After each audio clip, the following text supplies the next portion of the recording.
more than who's president. In fact, this is a president who wants us to make it all about him.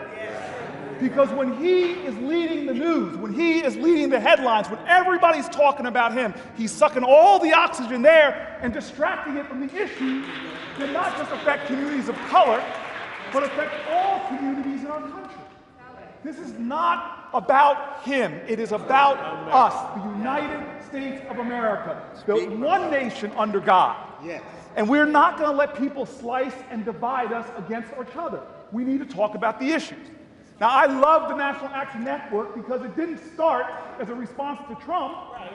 It started as a response to injustice. Yes. And it has been at this for many years because everybody in this room who loves this country, and I believe this, if this country hasn't broken your heart, you don't love her enough. No.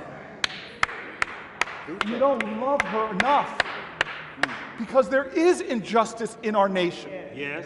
And this is an organization that formed not because everything's going right, but because there is injustice in our midst. This is a group of folks, like Americans I've met all over this country, who are dissatisfied.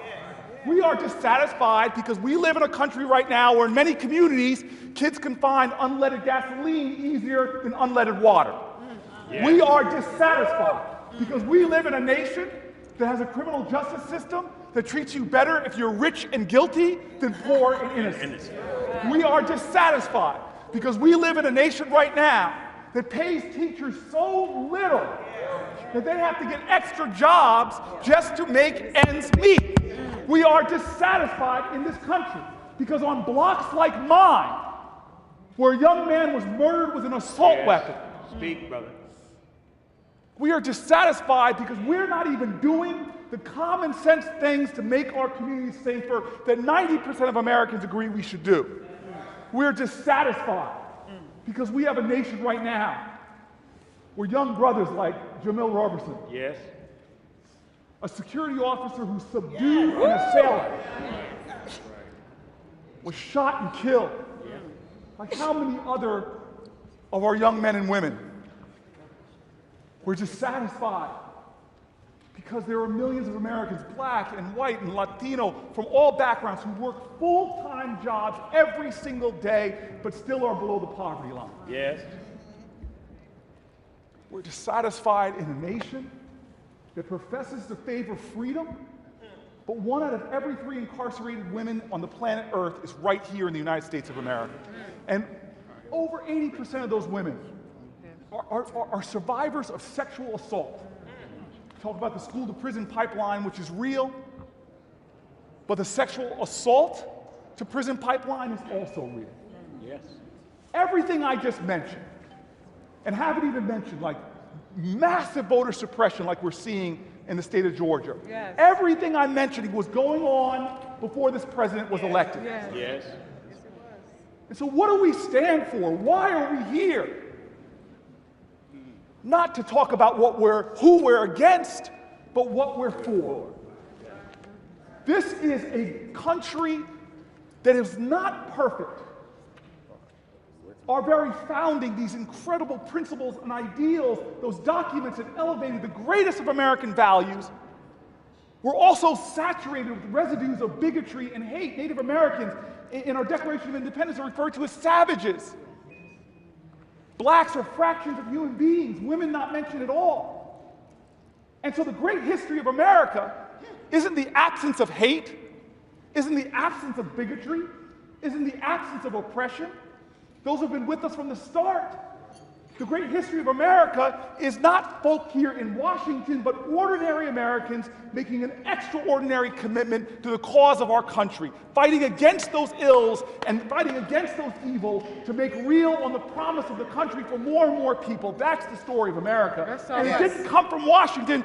It came from organizers like you who came to Washington. Yes. It wasn't Strom Thurmond that woke up one day and said, you know what? It's about time those Negro people have some civil rights. No, it was black and brown folks, straight and gay folk, Catholic and Jewish folk, all kind of folks who made a coalition of urgency, who fought for the justice that we enjoy. Yes. And the problem right now I'm sorry, as much as we want to make it about one individual in the White House, not. King said it more eloquently. What we have to repent for in this day and age is not just the vitriolic words and violent actions of the bad people, but the appalling silence and inaction of the good people. Yes. We have the people in this country we need to drive the changes that we have to demand. Yeah. The question is, too many people are sitting on the sidelines. Too many people think democracy is a spectator sport. All the great changes of our history, from the suffrage movement to the labor movement, all the great changes have been made because the consciousness of our country has awoken and claimed the rightful ideals that we profess when we pledge allegiance to that flag and say that we're going to be a nation of liberty and justice, not for some, for all. And that's where we are right now in America. The very American dream hangs in the balance yet again. This is a moral moment in our country. And everybody here has to make the decision. Yes.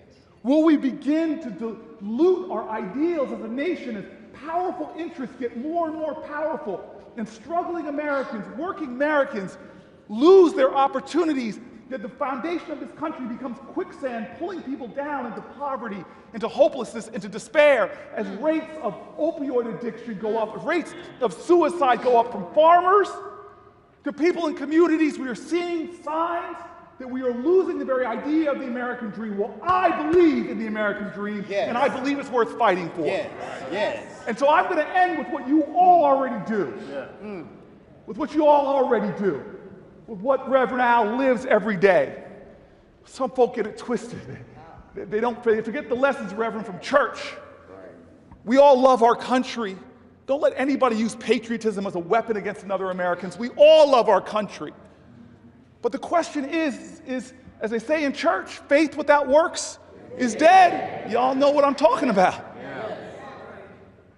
Well, the civic faith that we have and the ideals we swear an oath to, those are being tested right now. It's not enough to put your hand over your heart and say, I pledge allegiance to the ideals of this country. You got to not just put your hand over your heart, but you got to extend your hand in service, reaching out to your fellow American, even if they disagree with you politically, even if they disagree with you the way you pray, even if they disagree with your ideas. We're all one nation with one destiny. We need each other. And so I just end with a poem, because sometimes you got to go back to art. We know this from the movement. The songs and the poetry sustained us, awoken the moral imagination of a country to what's possible. And I still believe that we are a nation headed to the promised land. I still believe that we are a nation that can be a light unto other nations again. I still believe that there's nothing that's wrong with America that can't be solved by what's right with America. And so I call on the words of Langston Hughes, who basically said, swear the oath, not with your words, but with your deeds. He said, oh, let America be America again, the land that never has been yet, but yet must be the land where everyone is free. The poor man, the Indian, the Negro, me. And who made America? Whose sweat and blood, whose faith and pain, whose hand at the foundry, whose plow in the rain must make our mighty dream live again. Oh yes, I say it plain, America never was America to me. And yet I swear this oath, America will be. Right now, this nation needs every single one of us. This nation needs a National Anthem Network. This nation needs people who swear that oath, not with their lips, not with their words, but with their commitment to country, because there are too many things going wrong. And don't try to make them about one individual. We've got to make them about the cause of our country, where all of us, united in struggle, can make real on the words of our ancestors. And this can be a nation, one under God.